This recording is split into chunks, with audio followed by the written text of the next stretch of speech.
This is the newly launched Redmi Note 11. Welcome to the unboxing.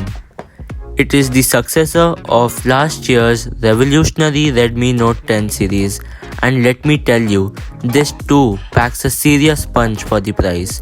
So once you've broken the seals, you will be first greeted by a compartment that carries the SIM ejector tool, some documentation, and a clear case, the quality of which is above average, I would say. Then below that is the smartphone itself.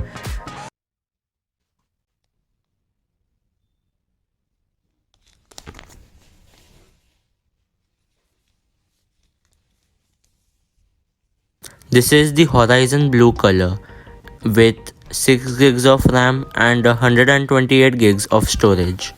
So the back of the phone has been designed to look like glass, but it is actually plastic with micro dots across the back of the phone which reflects light at certain angles.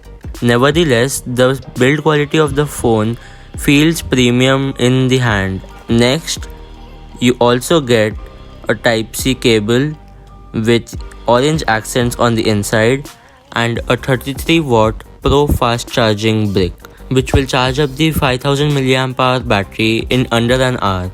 So if we talk about the specs, they are actually very good for the price. The brain of the Redmi Note 11 is the Qualcomm Snapdragon 680 chip. It has an impressive 6.43-inch Full HD Plus AMOLED display, which is rare in phones found at this price range. It has a 5000 mAh battery which will easily last you for a day and a half or even 2 days. It also has a 90Hz display. The phone fits snugly inside the clear case and almost completely eliminates the camera bump on the back. It comes with MIUI 13 out of the box, which is a good bonus. So this was the unboxing of the newly launched Redmi Note 11. Do subscribe to the channel if you haven't already to watch the full review which is in the making.